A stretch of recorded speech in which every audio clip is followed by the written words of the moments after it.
Peace be with you, freeing one another. Christ freed us to make us really free. Galatians 5:1. I believe we all believe that no one is free until we are all free. We cannot become free all alone in splendid isolation. We need one another. No one becomes free without the help and cooperation of others. Our freedom is much more than a personal achievement. Jesus learned from others too, from his parents, John the Baptist, from the prophets of old, and even from the children.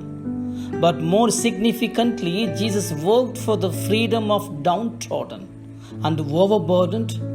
And in his personal encounter with people, he liberated them by assuring that God loved them and their sins were forgiven. Walking in the footsteps of Jesus, the Divine Master, we too will work for the liberation of the oppressed. While in the action, my first act is, I will stop oppressing individuals in my family's workplace and in the place I live in. We dominate sometimes without your noticing it. We may not get anywhere near the inner freedom that Jesus was talking about until we begin to free others from the burdens we place on their shoulder or the chains with which we tie them down. Radical freedom is the ideal we aim for. We may never reach it, and yet we strive for it.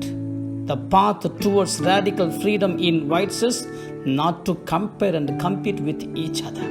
Rather, we realize that true freedom includes the freedom to accept my personal lack of inner freedom.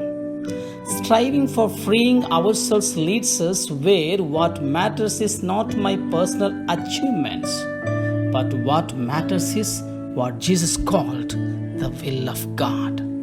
The question to ponder today: what does Christ mean by the will of God?